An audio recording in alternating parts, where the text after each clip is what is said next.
Morning in Guantanamo Bay, Cuba. Everything on this U.S. naval base halts as military personnel salute the American flag for the official start of the day. Action quickly resumes, but for Guantanamo detainees, daybreak brings a familiar monotony. The daily life of Guantanamo detainees is one of sheer boredom, one of frustration, one of concern that they won't be transferred by the time President Obama leaves office. It's basically sitting in their cells, sitting with other detainees in the prison building itself. 2/3 of the detainee population left here at Guantanamo Bay, Cuba, are housed here in Camp 6 in these 11-by-7 rooms. They have access to TV, they have access to magazines, books. They can roam in a communal setting for up to 22 hours a day. Used as incentives for good behavior, detainees can attend art classes and check out materials from the library. Religious books are very popular, and National Geographic is probably the second most popular. Though screened by the guard force, some books and movies still offend the detainees and their religious beliefs. There are some things that maybe they feel is not as appropriate. If one will watch it and he doesn't feel like it's appropriate, then he will make sure the other ones are not able to watch it after that. And he does that how? He'll just scratch it. Afternoon in Camp 6, detainees break up the day by stepping outside to a small recreation yard and cleaning their cells.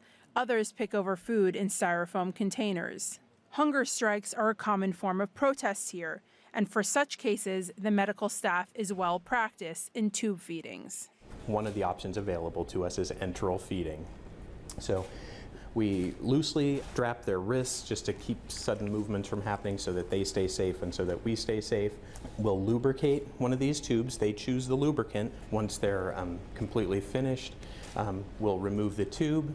They get up out of the chair, and we return them to their cell or cell block. The cell itself is indestructible. Detainees who act out are confined to isolated cells like these. There is minimal bedding, an Arabic-English dictionary, and a Quran.